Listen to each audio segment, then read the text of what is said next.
Olá você, grande alegria receber aqui o Rodrigo Rosso no nosso Acessos Podcast. Hoje, estamos aqui com o Rodrigo, vamos conversar sobre diversos assuntos, vamos conhecer mais do Rodrigo Rosso, ele que é o diretor-presidente da revista Reação, da Rede Reação de Comunicação, na verdade, fundador da Abridef, criador da Reatec, depois até 2012, depois a partir de 2015 o Mobility Show, que já teve aí em algumas capitais do Brasil, grande divulgador da acessibilidade, e você pode aproveitar e já também se inscrever aí no nosso canal. Você pode acionar o sininho e pode nos acompanhar na rede Acessos Net, tanto no YouTube como no Instagram e Facebook. Olá, Rodrigo, seja muito bem-vindo ao Acessos Podcast. Ô, Antônio José, que honra estar aqui com você, meu amigo. Muito legal. Queria te parabenizar por esse projeto do Acessos, porque esse podcast é muito bacana, muito gostoso, muito leve, né? Eu tenho a oportunidade de ter assistido alguns e é uma honra muito grande para mim hoje estar aqui fazendo parte desse seu novo projeto. Muito obrigado pelo convite. Amigo, a alegria é toda nossa. Rodrigo, hoje, a partir de hoje aqui no nosso canal, você veja, tem aquele ditado que diz o seguinte: casa de ferreiro, espeto de madeira, Eu sou deficiente visual e eu não estava fazendo, rapaz, nem a minha audiodescrição, nem dos meus convidados. E aí, um colega me lembrou isso, eu digo, você está corretíssimo, nós já temos intérprete de Libras, mas não tínhamos ainda feito aqui a audiodescrição. Então, Rodrigo, aproveito, e peço aí a você, que faz muito bem, que possa, primeiramente, você se autodescreve e depois você me descreve para os nossos telespectadores, as pessoas que carinhosamente nos dão audiência aqui no nosso canal do YouTube. Opa, vamos lá, com prazer. Meu nome é Rodrigo Rosso, sou diretor do Sistema Reação, da revista Reação, da TV Reação. Estou até aqui agora no estúdio da TV Reação, no bairro da Barra Funda, aqui na cidade de São Paulo. Sou um homem branco, estou vestindo uma camisa jeans, por baixo dessa camisa jeans uma camiseta branca. Estou usando um óculos de hastes escuras e lentes transparentes, um óculos de grau, tenho poucos cabelos. Atrás de mim está aparecendo aqui o encosto preto da minha cadeira, que a minha cadeira tem um encosto alto, e na parede aqui, atrás de mim, o painel bem grande em acrílico, com o logotipo da TV Reação. Como eu disse, eu estou no estúdio da TV Reação aqui em São Paulo, no bairro da Barra Funda. O Antônio José, que está em Goiânia, na linda cidade de Goiânia. O Antônio José, ele usa um óculos escuros, ele é um homem branco também. Nós dois temos a faixa aí dos 50 anos. O Antônio José está usando uma camisa meio lilás, E bem clarinha. Atrás dele uma parede mais ou menos do mesmo tom. Ele tem um cabelo preto penteado para trás. O Antônio José tem cabelo, eu não tenho. Eu fico morrendo de inveja dele aqui. E o microfone, Tá com o microfone preto, aquele estilo girafa, assim, bem grandão. Ele tá no estúdio lá do Acessos Podcast. Exatamente, Rodrigo. Muito obrigado. Gente, o Rodrigo Rosso, ele é um caipira do interior de São Paulo, de uma cidade chamada São Manuel. E São Manuel, gente, tem lá hoje 41 mil habitantes. 40 mil habitantes. Sempre teve, viu, Antônio José? Não muda pequena. Isso. Desde que o mundo é mundo, são 40 mil habitantes. A pessoa cresce e vai embora, cresce e vai embora, vai nascendo, cresce e vai embora. Então fica sempre nos 40. Muito bem. Rodrigo, nos fala um pouquinho de São Manuel e fale um pouquinho pra gente, de como é que foi sua experiência lá em São Manuel, sua infância. Vamos voltar um pouquinho, vamos apresentar o Rodriguinho lá de São Manuel para os nossos ouvintes. Bom, o Rodrigo eu nasci em São Manuel e vim embora para São Paulo com meus pais, tentar a vida na cidade grande quando eu tinha 1 ano de idade ainda. Mas eu vivi bastante lá em São Manuel, sim, porque minha família toda é de lá, meus avós eram de lá e tal. Então, mesmo morando em São Paulo, a gente veio morar em São Paulo, eu, meu pai, minha mãe, meus avós por parte de mãe, vieram para São Paulo. e quando eu tinha 1 ano de idade ainda. Mas eu ia sempre para São Manuel, desde os meus 8 anos de idade, todas as minhas férias de meio de ano e de final de ano, eu passava no sítio do meu avô, lá em São Manuel, e esse sítio, depois meu pai acabou comprando esse sítio, meu pai faleceu o ano passado, e esse sítio hoje está comigo, olha que coisa. Esse sítio veio parar na minha mão, então hoje eu estou... esse sítio que já está na família da gente há 70 anos, mais de 70 anos, ele tá agora está comigo lá. A gente tem uma plantação de lixia lá em São Manuel. São 2.000 pés de lixia, viu, Antônio José? Você gosta de lixia? Ué, bom demais, ué. Bom demais. Geladinho é bom demais. Isso. E hoje a gente tem essa plantação. Mas quando eu era pequena, quando eu era criança, lá em Barbacena, opa, lá em São Manuel, quando eu era criança lá em São Manuel, a plantação que tinha lá no sítio, meu avô é italiano, né? Meu avô veio da Itália e ele plantava uva. Metade do sítio era uva e a outra metade era café. Naquela época, a cidade lá de São Manuel, toda a região de São Manuel tinha duas culturas ali muito fortes, era café e ovelha, lã de ovelha, como lá no Rio Grande do Sul, né? Só que São Manuel é uma cidade quente, não tinha muito por que ter ovelha lá, né? Tanto é que a sede da Associação Paulista dos Criadores de Ovinos é em São Manuel, se chama ASPA.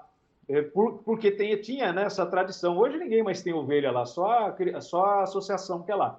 Mas naquela época tinha muito criador de ovelha e tinha muito cafeicultor. Até a cooperativa da cidade chama Café Noel, uma alusão aí a São Manuel, né? Café Noel hoje nem existe mais, coitada. Tem só os prédios lá, os prédios fantasmas na entrada da cidade da Café Noel, que foi uma gigante na época do café. E meu avô plantava café. Aí depois, quando meu pai acabou ainda com meu avô em vida, comprando esse sítio do meu pai, do meu avô, ele derrubou todos os pés de café, com muita tristeza para o meu avô, porque ele amava o café dele lá e as uvas também. E plantou lixia, numa época que ninguém sabia o que era lixia direito, isso há 20 anos atrás, mais de 20 anos atrás. Porque lixia demora 4 anos para dar, para você imaginar. E já fazem 16 anos, 20 anos, um pouquinho mais de 20 anos que meu pai plantou lixia lá. E esses 2.000 pés de lixia. E ninguém conhecia lixia, eu nunca tinha ouvido nem falar de lixia na época. E ele foi pesquisar uma fruta alguma coisa que ele pudesse plantar que ninguém tinha, e plantou lixia. E foi bem, graças a Deus, a lixia está lá até hoje, firme e forte, e pena que só dá uma vez por ano. Mas é muito bom essa experiência do campo, né? Eu sempre gostei muito de mato, andar a cavalo,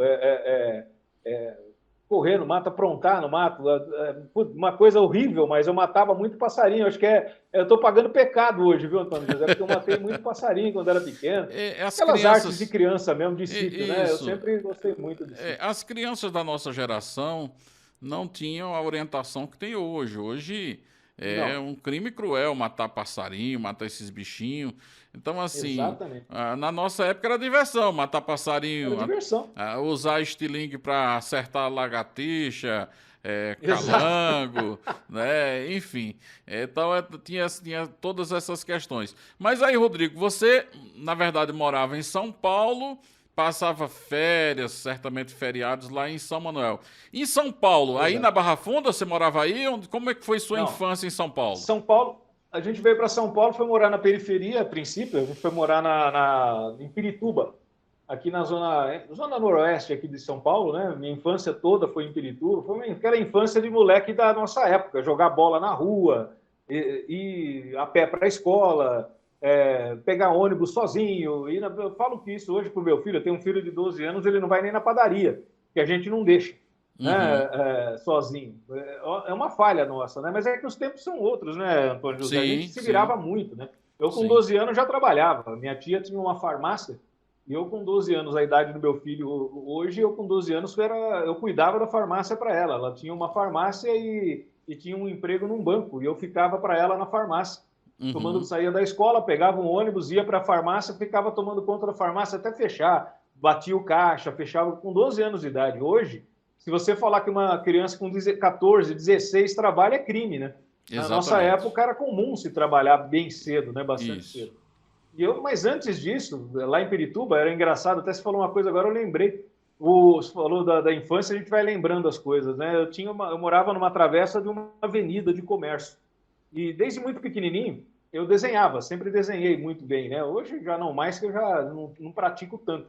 mas eu desenhava bastante. Então, desde quando eu tinha uns 8, 9 anos, 10 anos, o pessoal do comércio todo ali da avenida, tinha açougue, avícola, tinha bazar, tinha bar, tinha mercearia, um rapaz que consertava televisão, um barbeiro. E você acredita que eles se juntavam e compravam material para eu desenhar para eles? Então era assim, canetinha, aquela Silva Pen, acho que você deve lembrar disso, aquelas canetinhas de hidrocor, cartolina, que na nossa época a cartolina era grossa, né? Era bem. Hoje cartolina é um sulfite.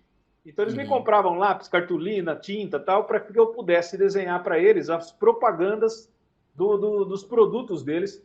Então eu desenhava ali o Popeye, o Mickey, o Cebolinha, a Mônica, comendo uma coxinha da avícola do Frangos Toninho, do açougue do Seu Carlos, sabe, esses personagens, tá? E eles pregavam na parede aqui.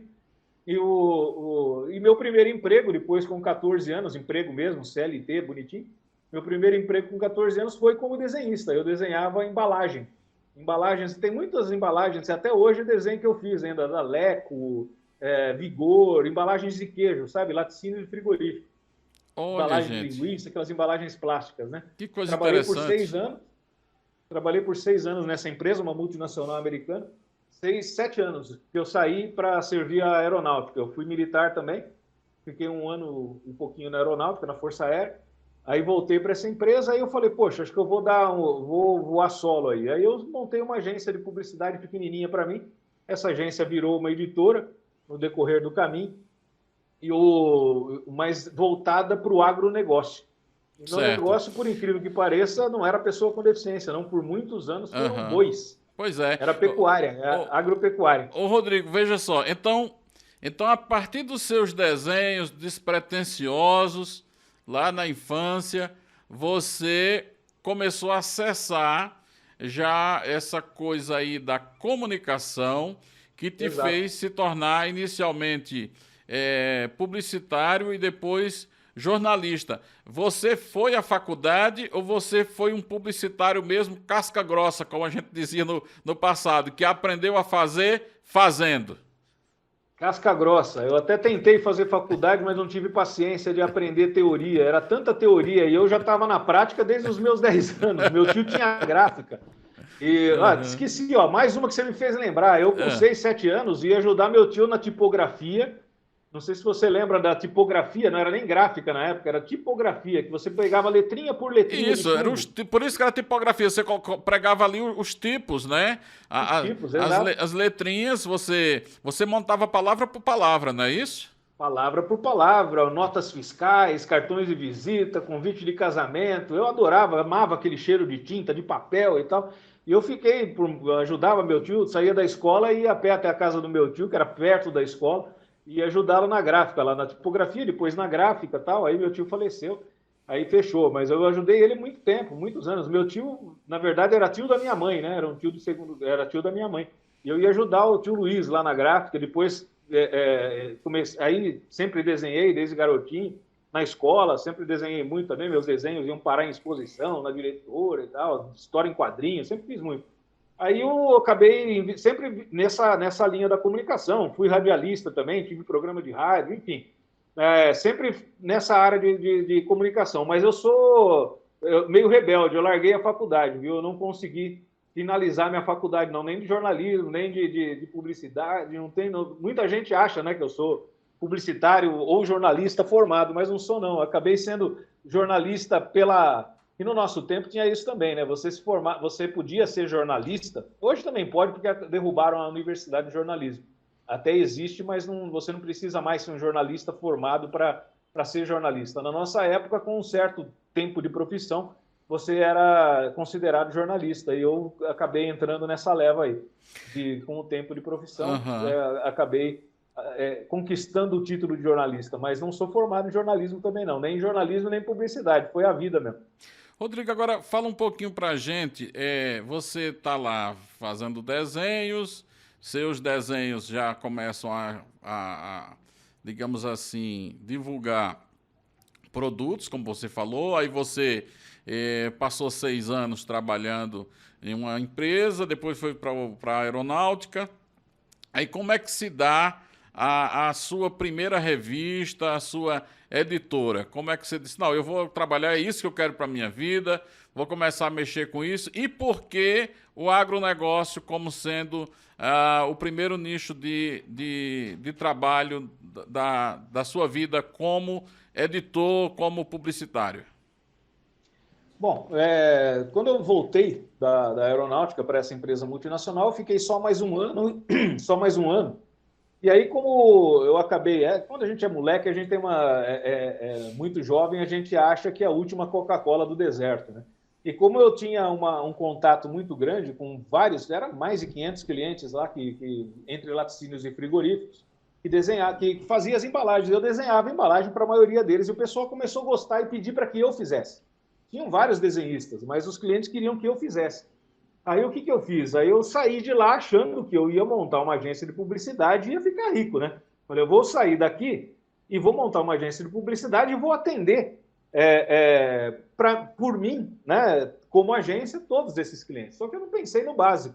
O camarada, quando comprava as embalagens da multinacional que eu trabalhei, o desenho da embalagem ele recebia de graça dessa multinacional como uma cortesia. E eu saí de lá para começar a cobrar esses desenhos de embalagem para esse mesmo cliente. Ou seja, fadado ao fracasso, né? Então não tive sucesso.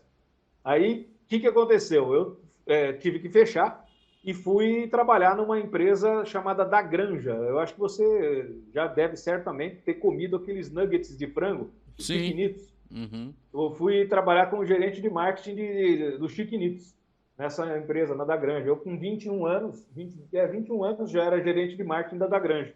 E fiquei na Da Granja por uns 3 anos como gerente de marketing. Me casei muito novo ainda, com 22 anos.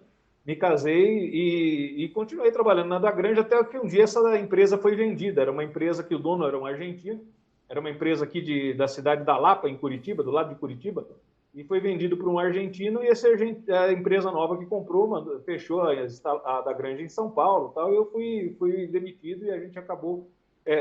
eu fiquei desempregado um tempo. Nessa de ficar desempregado, eu tinha um amigo de infância, que a família dele era caminhoneira. Vai vendo aonde eu me enfiei. A família de caminhoneiros, né? Todo mundo tinha caminhão e ele puxava areia. Ele tinha um caminhão de areia, buscava areia no porto e vendia em São Paulo. Aí me convidou para trabalhar com ele, como sócio dele numa empresa de areia. Rapaz, aí lá fui eu comprar um caminhão, Antônio José, e virei caminhoneiro por alguns meses. Aí, óbvio, aquilo não era a minha vida, não. Mas era um sonho de infância ter caminhão, realizei, tá bom, acabou, não quero mais.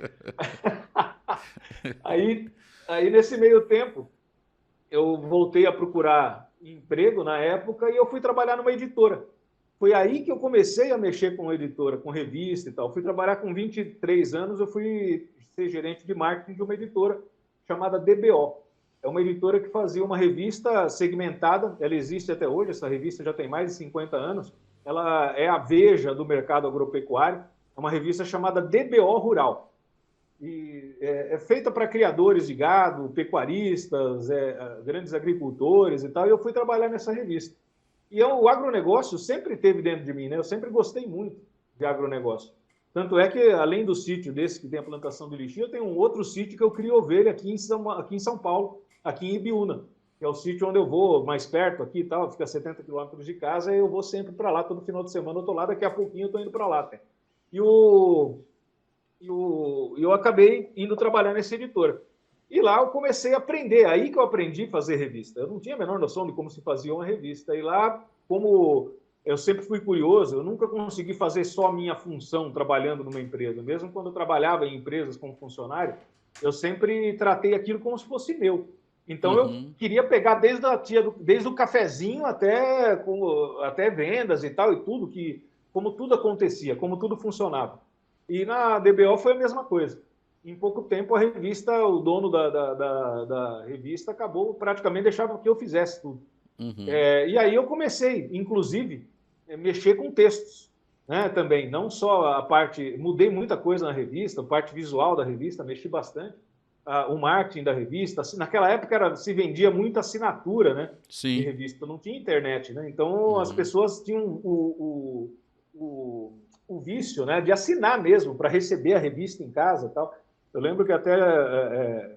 olha como são as coisas, né? Eu, como funcionário da empresa, eu mandei fazer um trailer para vender assinaturas nas exposições agropecuárias. E eu engatava esse trailer num Monza preto que eu tinha, que era meu.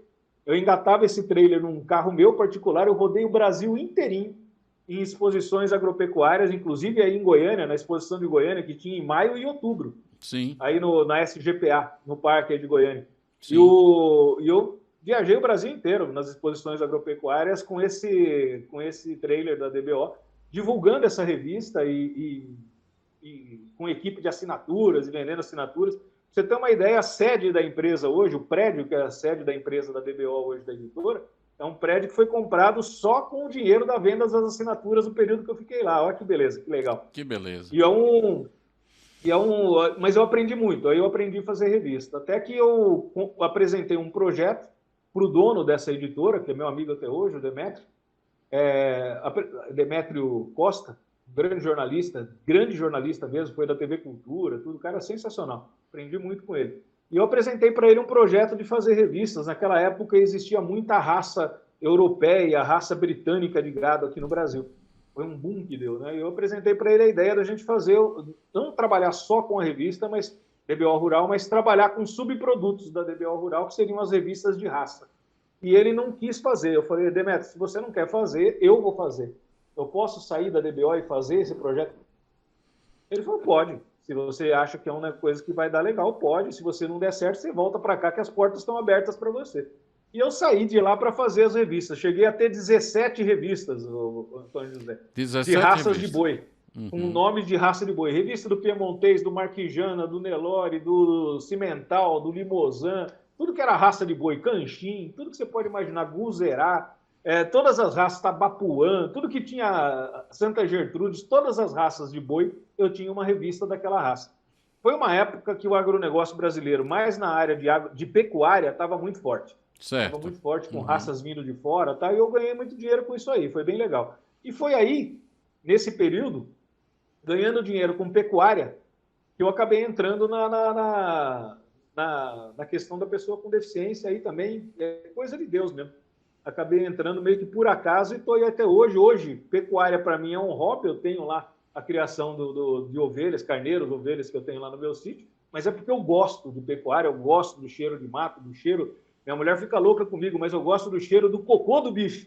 Né? Eu sinto falta daquele cheiro do cocô do animal, sabe? Do cavalo, da ovelha, da boi e tal. E isso está em mim mesmo. Então, hoje, para mim, isso é só um hobby. Mas a questão da pessoa com deficiência, já há 25 anos, eu estou nesse mercado há 25 anos e há 25 anos é a minha vida. E então, Rodrigo, aí como é que se dá essa transição? Você está lá vendendo revista de boi, de tudo que é raça, vendendo bem, se dando bem. Aí você disse, não, agora eu vou começar a produzir material, divulgar produtos para pessoas com deficiência. Você não conhecia essas pessoas, você não tinha convívio com elas. Com essas pessoas. Que eu saiba, você não tem pessoa com deficiência na família. Pois é isso que eu falava. Você não tem pessoa com deficiência na família. Porque se você tivesse, sei lá, um tio, uma irmã, um filho. Não, eu fui. Como muita gente fala, né? Diz assim, a bandeira da deficiência me escolheu.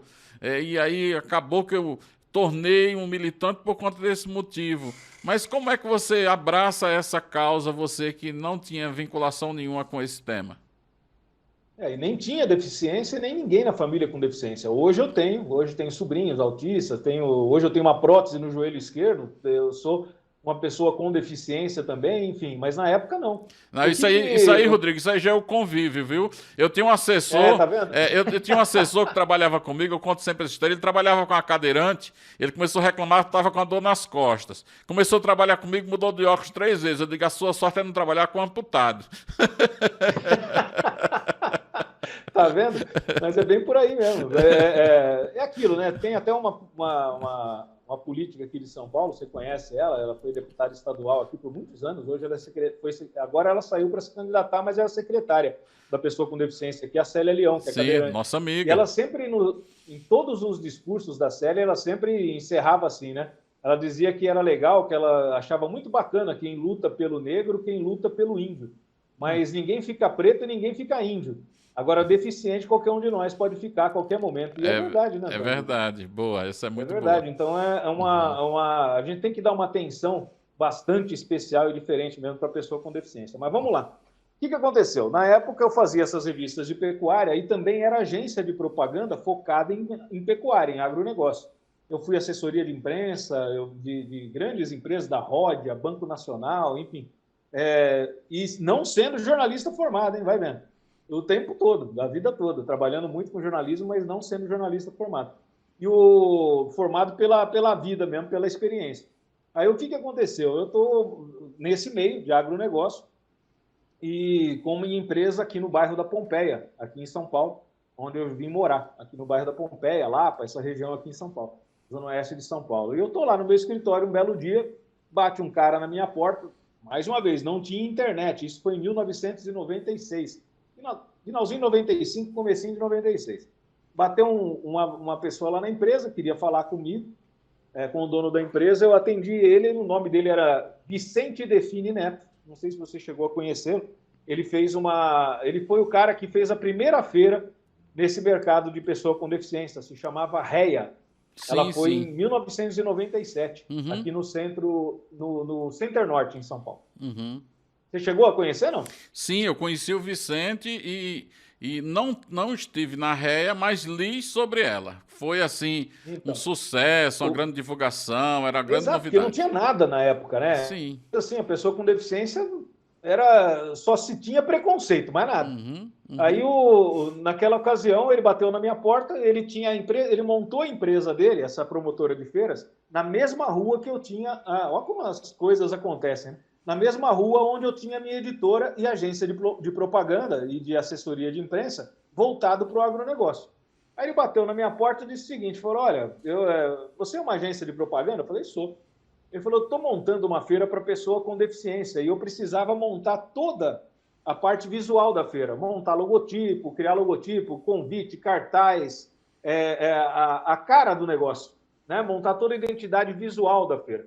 Falou, você é agência de propaganda, né? Eu vi você nas páginas amarelas, olha só, Olha aí. nas listas de páginas amarelas. Não tinha internet. Hoje você dá um Google, você acha todo mundo. Naquela nossa Sim, época era sim. páginas amarelas. Páginas Ele falou, amarelas. eu vi na páginas amarelas, você era aqui na minha rua e eu vim aqui falar com você. Olha que coisa, cara. Eu falei, meu amigo, quem vende boi, eu falei para ele, vende pote de margarina, vende pessoa com deficiência, vende qualquer coisa. Eu falei, eu faço, não tem problema. E a gente começou a criar uma relação de amizade. Era duas casas, assim, era meu prédio, minha casa, era uma casa que eu ficava na época, né? Onde era minha empresa, duas casas para cima era a casa dele, era a empresa dele. E a gente acabou ficando amigo, eu, ele, a esposa dele, enfim, meus funcionários, todo mundo ia tomar café na empresa do outro. E a gente acabou desenvolvendo toda a identidade visual dessa feira. Na época, eu já fazia 17 revistas pecuárias, né? Então eu já tinha ali uma equipe de vendas. E ele não tinha, era só ele e a mulher. Aí ele me fez uma proposta. Ele falou, Rodrigo, você não quer me ajudar a montar essa feira, fazer a feira, se envolver mais nesse segmento de pessoa com deficiência? E ele ia me falando do segmento da pessoa com deficiência, e aquilo eu ia viajando longe. Porque Uhum, não, era um segmento que não tinha um profissionalismo, ainda não tem até hoje, mas na época uhum. era muito menos ainda. Né? Então você via as associações, tudo muito dependente de governo, dependente de doação, era uma coisa assim. Hoje é outro mundo do que era em 1995, 96. E naquela época, o que eu fiz? Eu comecei a visitar as associações com ele, comecei a me aprofundar, conheci o Steven Dubner, você deve lembrar dele, da ADD. Uhum. O Steven me municiou muito de material, muita coisa de fora, dos Estados Unidos, da Europa, tudo que vinha de fora, de pessoa com deficiência. Ele me dava aquelas fitas cassete para assistir das Paralimpíadas e tal. Eu fui me envolvendo nesse meio. Fui visitando as associações, conheci muita associação pessoalmente aqui em São Paulo, naquela época, com o Vicente. Fui visitar as empresas, fabricantes de cadeira de roda, despachantes, empresas de adaptação, enfim, as concessionárias de veículo. E eu acabei me envolvendo com esse segmento e ajudando ele a vender a feira. Meus vendedores começaram a vender os espaços da feira para ele e eu consegui ajudá-lo a colocar a primeira feira em pé, que foi a REA. Né? Depois disso, o Vicente sumiu, desapareceu.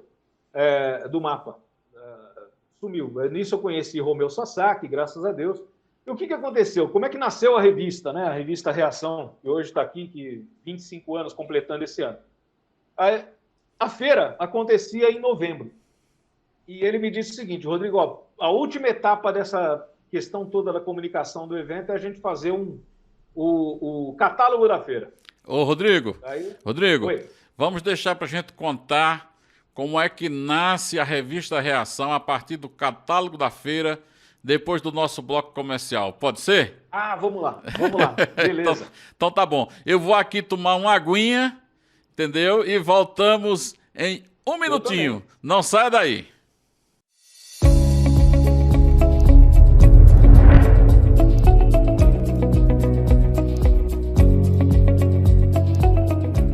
Acessos traz para você serviços e soluções em acessibilidade, inclusão e diversidade.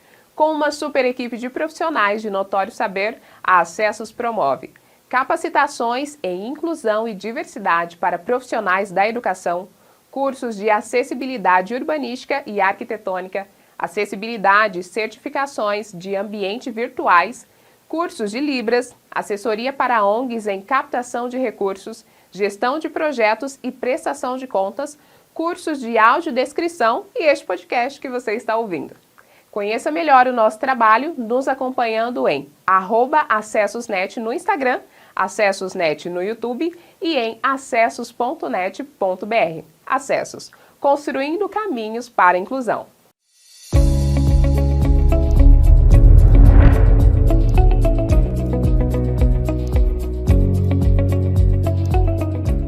Olá, estamos de volta e você está no canal da Acessos Net, no Acessos Podcast, e hoje eu estou aqui conversando com meu amigo Rodrigo Rosso, ele que é o fundador, publicitário, jornalista e fundador da revista Reação, a maior revista no Brasil, maior revista brasileira, que trata de inclusão de pessoas com deficiência, reabilitação, acessibilidade.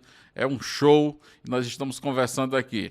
Rodrigo, você nos contava no bloco anterior que o Vicente te convidou para participar da feira, você cuidou da propaganda da feira, mas que tinha que fazer um catálogo. E é aí, a partir do catálogo da feira, que você falou assim, olha, isso aqui dá para virar uma revista. E aí é daí que nasce a Reação? É aí que nasce a Reação. Ele precisava de um catálogo para a feira. E a feira era muito pequenininha. Muito mesmo. Mas como é que a gente vai fazer um catálogo com uma feira que tem 30 expositores? Nem isso, né? Pra você ter uma noção, a Reatec, a gente chegou a ter 230 expositores. E lá tinha 30 expositores, era bem pequena. Falei, poxa vida, vamos fazer o seguinte? Eu dei ideia para ele. Eu falei, vamos fazer o seguinte, vamos fazer uma revista. Como já fazer revista era o meu negócio, falei, vamos fazer uma revista e no final da revista a gente coloca algumas páginas, 4, 5, 6 páginas, como se fosse o catálogo. Aí ele falou, se vira aí, faz aí do jeito que você quiser. Aí eu comecei a pesquisar se existia revista para pessoa com deficiência. E não tinha nada.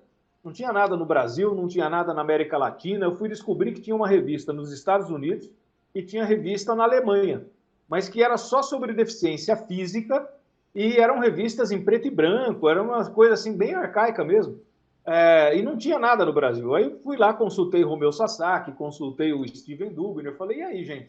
Que eram meus gurus, né? Marco Antônio Pellegrini, que eu conheci também nessa época, nessa empreitada. Aí eu falei, gente, existe revista? Não existe revista. Então eu vou fazer uma revista que fale de todas as deficiências, mas não vai ser uma revista que vai virar revista. Ela vai ser só o catálogo da feira. Só que eu vou encher linguiça, literalmente, com matéria de tudo. Uma matéria sobre deficiência mental, na época, que era assim que chamava, deficiência física, deficiência auditiva, deficiência visual, faço uma matéria de cada coisa e no final a gente coloca o catálogo. Precisava colocar alguns anúncios. O que eu fiz? Fui atrás dos anunciantes que eram os expositores na época. Quem era expositor? Cavenagh, colocamos o anúncio da Cavenagh. A Fiat, colocamos o anúncio da Fiat. Honda, saiu o anúncio da Honda. Enfim, Ortobras foi meu primeiro anunciante, foi a primeira empresa a acreditar na revista na época, né? Tinha outro nome, eu já vou falar aqui. Aí a Ortobras anunciou também E vamos lá. Como é que vai chamar essa revista? Catálogo da feira? Não dá. REA não é legal para nome de revista. Falei, vamos fazer o seguinte? Sentei na frente do computador e escrevi ali, Revista Nacional de Reabilitação. E foi assim que nasceu a Reação. Era Revista Nacional de Reabilitação, só que era escrito Revista Nacional de, tinha a palavra reação e um habilite que saía aqui no meio do reação, reabilitação. Bolei esse logotipo, mandamos imprimir 15 mil exemplares do catálogo, que era uma revista para ser catálogo, distribuímos dentro da feira. A feira tinha 4 dias. Em 3 dias as revistas acabaram. Acabou tudo, todo mundo pegou, acabou, não tinha revista nem para mim. Eu fiquei sem nenhuma para o meu arquivo. E nos dias da feira, no segundo dia, chegou um cadeirante para mim, falou assim, escuta, você que é o Rodrigo? Eu falei, é. Eu não sabia quem era o cara. Você que é o Rodrigo? É. Ele falou assim, ó, fazer o seguinte, cara, ele cadeirante, gostei da revista, hein? Muito bacana, eu quero ser seu assinante. Ele com uma revista na mão. Falei, desculpa, como é seu nome? Ele falou, Klaus. Eu falei, Klaus, infelizmente você não vai poder ser assinante, porque não é uma revista. Ele é o catálogo da feira e acabou. É só aqui, é uma edição só. Ele falou, não, eu vou ser seu primeiro assinante. Abriu o bolso, tirou uma nota, acho que era de 100, eu te confesso que eu não sei, em 1997, não me lembro que moeda que era, né? Enfiou esse dinheiro no meu bolso, que eu tenho 1,90 m, ele estava sentado na cadeira, estava na altura do bolso da minha calça, ele abriu o bolso da minha calça jeans e enfiou R$100 lá dentro e saiu andando com a cadeira. Sou seu primeiro assinante, hein, cara? E foi embora. Eu falei, caramba, quem que é esse cara? Aí depois eu fui descobrir. Era o Klaus Baumgart, a feira foi no Center Norte, no Expo Center Norte. Klaus Baumgart, nada mais, nada menos, que é um dos donos do Expo Center Norte. E ele é cadeirante. E ele que desenhou, para você ter uma ideia, como é a vida, né, cara? Uhum. E esse segmento de pessoa com deficiência a gente aprende todo dia. O nome dele é Klaus Baumgart, ele foi meu assinante, até hoje, número 00001. Ele, até hoje, que ninguém mais faz assinatura, quase, eu tinha 4.000 e tantos assinantes, hoje eu tenho 400 que pagam para receber a revista como assinante. E ele é um desses caras que liga aqui todo ano para renovar a assinatura dele pessoalmente. Olha, e ele foi o cara que fez com que a revista nascesse. Para você ter uma ideia, ele é arquiteto. E ele, antes de ser um cadeirante, ele teve uma doença degenerativa e ficou cadeirante. E antes de ser cadeirante, ele desenhou o projeto todinho do Center Norte. Shopping Center Norte, Lar Center, todos os pavilhões do Center Norte. E pasme, Antônio José, ele é o único shopping até hoje no Brasil que ele é totalmente plano. O Center Norte, ele é todo num plano só, ele não tem andares como todos os shoppings. O Center Norte, ele é plano. E ele é o shopping mais acessível do Brasil até hoje. Já ganhou várias pesquisas que a gente fez aqui de shoppings, de acessibilidade. E ele desenhou todo o shopping Center Norte, todo o complexo Center Norte, antes de se tornar um cadeirante. Olha que coisa absurda. Depois ele veio a ser um cadeirante, hoje ele é cadeirante. Mas quando ele desenhou tudo aquilo, plano, não tem, por exemplo, o Lar Center tem um andar, e não tem escada rolante, é rampa rolante. Olha só. E sem ser uma pessoa com deficiência, ele nunca tinha imaginado isso, e depois ele se tornou uma pessoa com deficiência. E o projeto dele todo é o shopping mais acessível até hoje. Como que fosse uma inspiração, né? Exatamente. Né? Como que fosse uma premonição que ele iria precisar utilizar aquela estrutura no futuro. Que coisa interessante. Exatamente. Isso mesmo, interessante. Rodrigo, agora veja só, você falando aqui da revista, eu estou aqui pensando o seguinte, você também tinha me dito que você já esteve trabalhando no rádio. Foi nesse período aí ou foi um pouquinho antes? Não, foi antes. Foi antes. Na época da revista... Um ano antes ainda eu tinha programa de rádio. Não, minto, perdão. Foi nesse período. Porque o que aconteceu? Em 1998, eu já tinha uma passagem pelo rádio, saí e tal, porque eu sempre gostei muito. Rádio é uma cachaça, né? Você sabe disso, você é radialista também. Daqui a pouco, eu estou gravando aqui o podcast, daqui a pouco eu vou para um programa que eu tenho no rádio. Daqui a pouquinho. Você tá vendo? Não dá, a gente não consegue ficar muito tempo longe do rádio. É gostoso demais. Rádio é o melhor meio de comunicação que existe, de longe, e vai ser sempre. Eu amo o rádio. Em 1998, já com a revista Reação, fazendo a revista Reação, aí o que aconteceu? Eu tive que cumprir a promessa para o Klaus Baumgart, né? Eu falei, ele virou, quer assinar, eu vou ter que fazer. Só que nessa época eu tinha aí, como eu te falei, as 17 revistas de pecuária. Então eu ganhava muito dinheiro com agropecuária. E para mim, na minha cabeça ainda, naquela época, a pessoa com deficiência era pobrezinho, que precisava de ajuda, e eu, Rodrigo, bonzinho, tinha que fazer alguma coisa para ajudar os coitadinhos dos deficientes. Era o que eu passava na minha cabeça na ocasião. Sim. Como passa na cabeça da maioria das pessoas que estão de fora desse segmento ou que ingressam nesse segmento hoje para fazer alguma coisa. Você vê de fora, você tem uma imagem totalmente diferente do que é a pessoa com deficiência.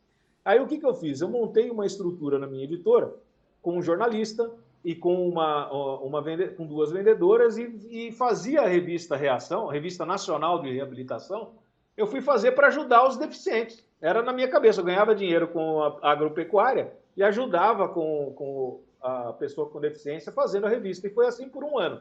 O primeiro ano da Revista Nacional de Reabilitação, ela foi bancada pelo agronegócio, pelas revistas de agropecuária. Graças a Deus que foi assim, porque foi isso que fez com que ela tivesse sustentação, senão ela teria morrido no primeiro ano de vida, se ela dependesse dela para viver. Nesse meio tempo, Antônio José, eu enveredei para uma revista eu falei, quero ir para a banca, eu quero fazer uma revista de banca de jornal, porque nenhuma revista minha era de banca de jornal e não é até hoje, e nunca vai ser. Na época ainda existia muita banca de jornal e as grandes revistas, os grandes títulos estavam em banca de jornal. E me surgiu a oportunidade, na ocasião, ser nordestino, você vai lembrar disso bem, 1998 foi o auge do forró, né? Sim. O forró estava invadindo os programas de TV, as rádios e tal, e aquele auge todo do forró. O idiota aqui lançou uma revista de forró. Olha. Lancei uma revista de forró para o Brasil inteiro, uma revista que vinha numa cartela enorme, com um CD de forró, com uma revista falando de forró. O jornalista responsável, porque para fazer revista de banca naquela época precisava um jornalista responsável assinar, ter o MTB. Na época, o jornalista responsável por a minha revista de forró foi o Leão Lobo, o fofoqueiro Leão Lobo, que é conhecido no Brasil inteiro, tal, jornalista. Ele que foi o grande cara o Leão Lobo, está aí até hoje. Ele que assinou como jornalista responsável da minha revista, e eu fiz 100 mil exemplares de uma revista de forró com CD e fui para a banca de jornal. Naquela época, faltou papel no mercado. E como ela tinha uma cartela grande de fundo, precisava de um papel grosso. E eu mandei fazer essas cartelas, faltou papel, eu usei o papel que tinha, o papel era muito fino. Quando foi xirincar, que se fala, né, que é o plastificar a revista junto com o CD naquela cartela grande, o papel envergou. E teve que voltar para trás, para a gráfica, desembalar todas elas, refazer essa cartela de fundo com um papel mais grosso. E nesse meio tempo todo, eu peguei 10 dias, até ela chegar na banca, ela pegou 10 dias de Copa do Mundo, de 1998. Em época de Copa do Mundo, só vende o que é de Copa do Mundo. Não vende nada que não seja Copa do Mundo. Mesmo assim, a revista de forró, ela foi a segunda revista mais vendida na época nas bancas, só perdeu para a revista Contigo, da morte da dupla Leandro e Leonardo, que é aí de Goiânia. Né? Da morte do Leandro, da dupla Leandro e Leonardo. E mesmo assim, ela vendeu 40% dos 100 mil, me voltaram 60 mil revistas para trás. Eu quebrei com as 4 patas a minha editora, quebrei mesmo, fechei, fali, fui trabalhar na sala da minha casa, eu e um jornalista, eu e um vendedor chamado André Oliveira. A gente foi para a sala da minha casa e eu me vi na sala da minha casa quebrado. Eu paguei funcionário, para você ter uma ideia, com um aparelho de telefone, com computador, linha telefônica, que valia alguma coisa naquela época. Eu quebrei mesmo, Antônio José. Quebrei assim para descobrir que fundo de poço tinha subsolo, sabe? E fui trabalhar na sala da minha casa. Olha como Deus faz as coisas na vida da gente para jogar a gente para um caminho que a gente não esperava, né? Eu fui trabalhar em casa, num apartamento aqui na Pompeia, na sala de casa, e eu estava lá com 17 revistas de agropecuária, sozinho. Eu tinha 50 funcionários, eu estava sozinho, 17 revistas de pecuária e a Revista Nacional de Reabilitação, que eu fazia de pena, de dó, dos coitadinhos, entre aspas, né? Coitadinhos, estou até fazendo com o dedo aqui, o Antônio José não pode ver, mas estou fazendo aqui entre aspas, dos deficientes. Antônio José, pecuarista não faz negócio com quebrado. né? Com pobre, com ferrado. Na época eu estava ferrado, estava quebrado. Busca e apreensão do carro, da minha casa, do meu apartamento. Eu estava destruído financeiramente. Não podia mais fazer revista de agropecuária porque ninguém ia fazer revista de agropecuária comigo. Ninguém ia nem me atender mais nesse meio. O que eu fiz? Me sobrou o Limão, que era a Revista Nacional de Reabilitação. Eu falei, o que é isso aqui, cara? O que eu vou fazer com esse troço? Eu tive que fazer do limão uma limonada. Eu tive que aprender o que era deficiência para poder escrever para a pessoa com deficiência, para poder vivenciar a deficiência. O que eu fiz? Não sei se você chegou a conhecer a Águida da Ortopedia Morumbi aqui de São Paulo. A Águida era muito famosa na época, a Ortopedia Morumbi era uma das melhores e tal. Ela era uma das pouquíssimas anunciantes que tinha da revista Reação, da Revista Nacional de Reabilitação na época. Liguei para a Águida e falei, Águida, me empresta uma cadeira de rodas, que eu quero aprender o que sente um cadeirante para poder escrever para o cadeirante. Ela me emprestou uma cadeira, eu fiquei uns 10 dias andando em cadeira de rodas, no Antônio José. Eu ia para o banco, ia na cadeira de roda, ia no supermercado, ia na cadeira de roda, dentro do meu apartamento andava em cadeira de roda. Tudo eu fazia, saía da cama, já sentava na cadeira de rodas e ia fazer tudo. Os meus vizinhos achavam que eu tinha ficado doido, que eu estava doente. Então, Rodrigo, a quebradeira foi tão grande que você terminou em cadeira de rodas. Terminei quebrado, literalmente. Em cadeira Aí fui de pra rodas. rua de cadeira de roda e comecei a ver, né, sentir ali na calçada. Pô, lógico, eu andava, então eu me enchia o saco, eu levantava para descer um degrau, para subir um degrau. Aí comecei a sentir o que um cadeirante sente. Uhum.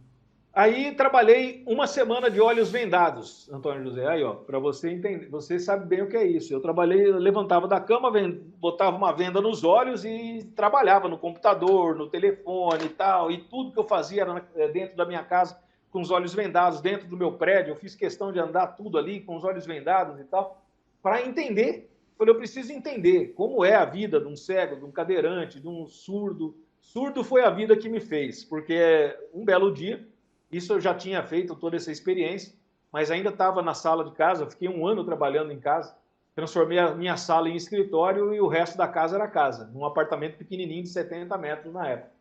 E eu comecei a ficar surdo de um ouvido, dos dois ouvidos, de uma vez, do nada. Até que eu estava dirigindo, atravessando a Avenida Pompeia, cruzando a Avenida Pompeia. Eu lembro bem disso, no que passou na valeta, assim, do cruzamento, pá! Fiquei totalmente surdo. Surdo que eu encostei o carro, meu celular estava sem bateria, eu fui até um orelhão. Engraçado isso, né? A gente não imagina isso, só passando para entender. Eu fui para o orelhão, andando assim, ó, cambaleando, eu parecia bêbado. Fui para o orelhão, liguei para minha esposa, falei, estou em tal lugar, não estou te ouvindo, não sei nem se você atendeu. Eu repeti a frase várias vezes, eu só entendi que ela atendeu porque o orelhão fazia aquele barulho quando caía a ligação, né? Entrava a ligação. Aí fazia aquele... dava para sentir na mão, assim, no orelhão, que a pessoa atendeu a ligação. Eu repeti várias vezes para ela, não sei se você está aí, mas eu não sei, não estou te ouvindo, eu estou surdo, eu estou em tal lugar. Ela pegou um táxi e veio me buscar. E eu não conseguia, Antônio José, dar 10 passos em linha reta, surdo. Você perde totalmente o referencial, é uma deficiência horrível, cara. A surdez, para quem não sabe, eu acho que é uma das piores deficiências, se não for a pior. Você perde totalmente a referência, você não consegue andar em linha reta. Você é cego, você sabe disso. Você é cego, você sente quando chega alguém do seu lado. Uhum. Você sente alguém chegando, se aproximando, você ouve a voz, você sabe quem é a pessoa. O surdo, nada. O surdo, ele fica totalmente sem referencial. Você não percebe uma pessoa chegando do seu lado. Você perde totalmente a orientação de andar em linha reta. Uhum. É difícil, cara. O cara fica surdo não é fácil, não. E as pessoas conversando do seu lado, você vê a boca mexendo e você não sabe o que aquela pessoa está falando. Cara, é uma agonia enorme. E o que foi que acarretou isso, Rodrigo? Cera no meu ouvido. Mesmo? É mole. Empedrou a cera no meu ouvido. E eu fiquei surdo. O cara foi lá, fez 2, 3 lavagens em cada ouvido, saiu cada pedra enorme, e eu fiquei surdo, cara. Mas eu acho que eu tinha que ficar, sabe? Por um dia. Eu fiquei surdo por um dia, mas valeu. Eu fiquei surdo por um dia, mas já valeu pra caramba a experiência, e eu tive como, sabe, essa experiência da surdez, da cadeira de roda, de ficar com os olhos vendados. eu comecei a escrever a revista em primeira pessoa, né? Então, muita gente, depois, mais tarde, eu acabei criando a Reatec, e muita gente me encontrava na feira e falava, nossa, cara, você anda, né? Para mim, né? As pessoas que me encontravam, você anda, porque tinha foto de mim, tem até hoje na revista, mas é só aquela foto plano americano, né? Do peito para cima. Uhum. E as pessoas, você anda? Eu falava, não, eu voo também, você não me viu depois voando, como é que é? E tal. Porque as pessoas achavam que eu era uma pessoa com deficiência, porque eu sempre escrevia a revista em primeira pessoa. Né? Eu, né? Sabe, isso tudo é meu. A deficiência me pertence também, né? Então eu nunca escrevi, nunca permiti que ninguém escrevesse na revista Reação, a pessoa com deficiência, aquelas pessoas, sabe? Tudo é feito para aquelas pessoas, a pessoa com deficiência lá está longe. Não, é para nós, bicho. Nós todos pertencemos, somos pessoas e somos iguais. Não tem essa daquelas pessoas com deficiência, somos nós, né? E isso acho que foi o grande diferencial da revista. Porque depois da Revista Nacional de Reabilitação, nasceram inúmeras outras publicações, você sabe disso, várias revistas para esse segmento, nasceu mais de 10. Nascia e morria, nascia e morria, nascia e morria, e até hoje só está aí a Revista Reação, não tem outra. Né? Todas as publicações que entraram nesse segmento acabaram morrendo por algum motivo. Sim. Eu vou te dizer, Antônio José, o motivo maior, sabe qual é? É o camarada colocar, em vez de fazer uma capa bonita como essa aqui, por exemplo, né, da revista Reação, uma capa bacana, bonita, com um cara aqui, uma paisagem bonita, um garotinho andando num triciclo motorizado para pessoa com deficiência.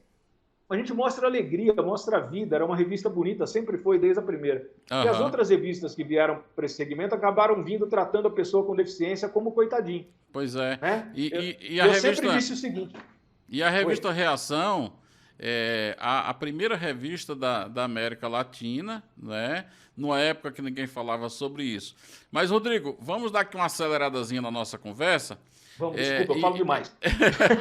Não, porque o tempo vai passando aqui e eu queria que você nos contasse o seguinte, quando é que aí você está tendo todas essas vivências, não é? E você começa a escrever a revista. Você, no fundo do poço, você tinha feito um ano a revista para as pessoas com deficiência, assim como um ato de filantropia. Como é que você transforma a revista Reação em, de fato, o negócio que começa a dar certo na sua vida? Conta rapidinho para a gente começar a falar da feira. Bom, vendo o segmento como o segmento consumidor. A pessoa com deficiência consome como qualquer outro ser humano, como qualquer outra pessoa. E comecei a tratar assim as matérias, comecei a tratar assim o segmento e fazer as empresas que fabricam produtos, revendem produtos, inclusive as montadoras de automóveis, enxergar esse segmento como um segmento consumidor. A gente tem 46 milhões de pessoas com deficiência no Brasil que comem, bebem, dormem, investem, passeiam, viajam, frequentam cinema, teatro, restaurante, todo mundo consome, todo mundo se veste, né? Todo mundo namora, casa, tem família. Então é todo mundo consumidor. E as empresas começaram a entender, foi uma catequese, viu, Antônio José? Mas começaram a entender isso e começaram a investir nesse segmento. Investir na pessoa com deficiência como consumidor. E aí isso foi crescendo, ao ponto de, em 2002, eu criar a Reatec, junto com o Grupo CIPA. A gente se uniu, era o terceiro maior grupo de feiras do Brasil, o Grupo CIPA, e a gente se uniu numa sociedade mesmo, né, meio a meio aí, né, a revista Reação que tinha o mercado e a Reatec que tinha o segmento de feira. E a gente criou uma feira, a Reatec não, a CIPA que tinha o segmento de feira. E a gente criou a Reatec. Eu fui criando nesse meio tempo, nesses anos de revista, um modelo de feira na minha cabeça, que não era aquela Rea que o Vicente fez, e também não, era uma feira diferente. E a gente fez a Reatec. A Reatec chegou a ser a terceira maior feira do mundo para pessoa com deficiência, perdendo só para a Alemanha, a Reacare da Alemanha, e para uma feira nos Estados Unidos. E a terceira era a Reatec. Hoje, se você fala em Reatec no mundo inteiro, todo mundo conhece, todo mundo sabe que foi grande, foi enorme. A gente chegou a ter 230 expositores, 48 mil visitantes no auge da Reatec. Hoje não é mais assim, infelizmente. A Reatec eu vendi na época, em 2012, a Reatec para o meu sócio, para a CIPA, por um desentendimento que eu tive. Ele é meu amigo até hoje, José Roberto Sevieri, mas a gente, na época, como sócios, não estava se entendendo. Sim. Eu tinha um conceito diferente de feira na minha cabeça, que ele não conseguia acompanhar. Aí eu falei, então faz o seguinte, bicho, eu não tenho dinheiro para comprar a Reatec de você. Aí ele comprou a minha parte de mim e fez a Reatec sozinho mais um ano. Aí depois veio uma empresa de fora, uma empresa italiana, a Feira Milano, e comprou o grupo Cipa, comprou a Reatec dele, todas as feiras que ele tinha. Ele tinha 26 feiras em outros segmentos, além da Reatec. E comprou a empresa dele inteira, né? E foi a Reatec junto para esse grupo italiano, para a Feira Milano. Só que eles não têm essa pegada, sabe, para fazer coisa para a pessoa com deficiência. Você sabe disso, né, Antônio José? Você tem que entender da deficiência. Sim. Senão você não consegue fazer uma feira para a pessoa com deficiência. Tanto que eu fiquei 3 anos sem fazer feira, impossibilitado de fazer feira por contrato, quando eu vendi a Reatec. Em 2015 venceu esse contrato, já acabou, eu podia voltar com uma feira. Eu voltei com uma outra feira, não para concorrer com a Reatec, uma feira chamada Mobility Show, mais voltada para mobilidade e tal, menos para tecnologia de inclusão e mais voltada para tecnologia assistiva e mais voltada para mobilidade. Mas você vê, hoje a Mobility Show já é aqui em São Paulo maior do que a Reatec.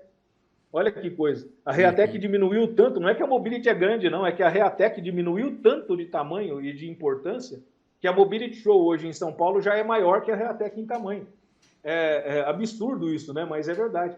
E a Reatec acabou ficando pequenininha. E dentro da Reatec, você acho que já fazia parte, acho que do CONAD na época, mas isso em 2010, não tinha nem Secretaria da Pessoa com Deficiência ainda era a CORD, né? A antiga CORD, a Isabel Maior, a Rose, aquela turma toda boa lá da CORD. E a gente acabou lançando dentro do stand da CORD, foi criada a ABRIDEF, que era a Associação Brasileira da Indústria, Comércio e Serviços de Tecnologia Assistiva para pessoa com deficiência. E eu fui eleito em 2010 como presidente da ABRIDEF, que foi uma iniciativa minha também montar, né, a ABRIDEF, porque não tinha, a gente como fazia feira, fazia a Reatec, e a gente sentia a necessidade de ter uma associação forte, né, uma associação patronal forte de dos fabricantes de produtos, serviços, revendedor de produtos para pessoa com deficiência. E a gente criou a Reatec, eu fui presidente criou na Reatec a ABRIDEF, e eu fui presidente da ABRIDEF durante 10 anos também, né, que foi a associação patronal desse segmento. Maravilha. De fato, Rodrigo, a Reatec, no seu auge, era uma feira que você não só encontrava produtos de tecnologia assistiva, mas você encontrava produtos para mobilidade, você tinha exposição, na exposição você tinha apresentações culturais, com pessoas com deficiência se apresentando, dança, balé, música, congresso dentro da feira, você tinha apresentação esportiva na feira, era uma grande festa. O Brasil parava para assistir a Reatec e pessoas vinham do Brasil inteiro e de muitos países, né, de muitos países para poder participar da Reatec. Um show. Agora, Rodrigo, o seguinte, a revista hoje ela já está em que número? Hoje você continua, claro, neste foco das pessoas com deficiência, abordando esse tema, mas assim, mudou muita coisa, muitas tecnologias estão aí. Hoje nós já estamos aí vislumbrando a possibilidade até de uma pessoa cega feito eu ter seu automóvel, se deslocar sozinho com autonomia. Fala um pouquinho desses avanços tecnológicos e nos dá o estado da arte de como está a revista hoje, em que número e quais são os próximos planos, porque você é um grande inventor, me permita lhe chamar assim, um cara que tem muitas ideias e que bota muitos produtos na prateleira para as pessoas com deficiência. Bom, Revista Reação, a Revista Nacional de Reabilitação, no meio do caminho virou Revista Reação, né? Por isso fui obrigado e foi ótimo isso, porque até foi o José Roberto Sevieri, que era meu sócio na Reatec, ele falou assim para mim, Rodrigo, você já parou para pensar que seu nome é muito comprido? Revista Nacional de Reabilitação. Eu falei, não, realmente você tem razão. E outra, né, eu sentia dos anunciantes, quando os camaradas faziam alguma pesquisa para ver se o anúncio dele na minha revista dava retorno, então eles pesquisavam, né, ligavam para as pessoas, faziam pesquisas de mercado, e perguntavam, onde é que você viu o meu anúncio, né? Minha propaganda. Foi na Revista Nacional de Reabilitação. O camarada dizia para ele, muitos diziam assim para os anunciantes, não, foi na Revista Reação. Uhum. Porque o nome parecia Reação mesmo, que era maior, era Reação que se lia, e não Reabilitação. Certo. Aí o que eu fiz? O Sevieri falou para mim o seguinte, o meu sócio na época na Reatec, tira o habilite, deixa a Reação logo de uma vez. E quando a revista completou 10 anos, eu fiz o que ele sugeriu, eu tirei o habilite e deixei Revista Reação. E ficou. E a Revista Reação, nessa pandemia, a gente já tinha um projeto, já isso há muitos anos atrás, eu montei um estúdio na sede no prédio que era a sede da Revista Reação, montei um estúdio e criei a TV Reação. Eu tinha vontade de fazer uma TV Reação, levar a TV Reação para televisão mesmo, para televisão aberta. Ter programa de televisão em televisão aberta, né, em canal aberto de TV. A gente chegou a negociar com a Rede TV quase antes da pandemia, quase que a gente teve um programa de televisão, já estava muito bem encaminhado, programa de televisão da TV Reação. Ia ser aos sábados, viu, Antônio José? Ia ser todo sábado, às 14h. Olha que coisa. E estava encaminhadíssimo, com patrocínio da Avan, das lojas da Avan, estava muito encaminhado isso. E acabou vindo a pandemia, e aí o projeto foi por água abaixo e não fizemos a TV Reação na televisão aberta, né, num canal da Rede TV. O que aconteceu? Tudo já estava pronto, eu falei o seguinte, então vamos para a internet, vamos para não deixar, inclusive, né, o nome da revista Reação morrer durante a pandemia, porque tudo fechou, eu fechei, a minha empresa fechou também, eu fiquei fechado aqui durante 2 anos, sem emitir uma nota fiscal, parado, completamente parado. E nesse meio tempo, o que a gente fez? A gente começou a dar pilha na parte digital, a gente já era uma coisa que a gente já vinha tentando fazer, então a pandemia nos obrigou a ir para o digital. Então hoje a gente tem um boletim diário de notícias da TV Reação, a revista Reação se transformou no sistema Reação de comunicação dirigida à pessoa com deficiência. O que a gente tem hoje? A gente tem o portal de notícias, né, da revista Reação, acessado por milhares de pessoas todo mês. A gente tem o aplicativo da revista Reação, virou um aplicativo. A gente tem a revista digital, a gente tem a revista impressa, que nunca terminou, nunca acabou, nunca morreu, está aqui, ó, revista impressa. Apesar do impresso ter acabado com muitas revistas por aí, não tem mais impressão. Já é que número a revista hoje, Rodrigo? É que número a revista? 142. Olha edição aí. número 142, da revista Reação. Né? E a gente tem a revista impressa, a revista digital, o aplicativo, o portal de notícias, os boletins diários de notícias, as lives. A gente tem também os disparos de WhatsApp para mais de 32 mil nomes de WhatsApp que a gente tem cadastrado. Tem 130 mil e-mails que a gente dispara também, os e-mails, esses boletins por e-mail. Então é isso. Hoje a gente se transformou num sistema de comunicação dirigida à pessoa com deficiência. Né? E tem a feira, né? A Mobility Show, que é a feira que esse ano vai acontecer no Pacaembu, aqui em São Paulo, no estádio do Pacaembu, aqui em São Paulo. Quando será, Rodrigo? Vai ser dias 29, 30 e 31. 29, 30 e 31 de julho. No estádio do Pacaembu, aqui em São Paulo, na feira Mobility Show. E como eu te falei, hoje a Mobility a gente tem, para você ter uma ideia, no auge da Reatec, a gente tinha lá 8 montadoras de automóveis expondo, no auge da Reatec. A Mobility Show de 2019, a gente tinha 21 marcas. 21 montadoras. Que beleza. Expondo na Mobility Show. Então a Mobility hoje ela tem não tem o status de grandeza que já teve um dia a Reatec. Mas hoje é um grande evento, vem gente do Brasil inteiro para visitar, vem gente de fora do país. A gente já foi com a Mobility Show para Goiânia, aí, né, onde você está, em Goiânia, Recife, Belo Horizonte, já fomos para o interior de São Paulo, no Rio de Janeiro, já tivemos 3 edições da Mobility no Rio de Janeiro. E em São Paulo a gente está na 6ª edição.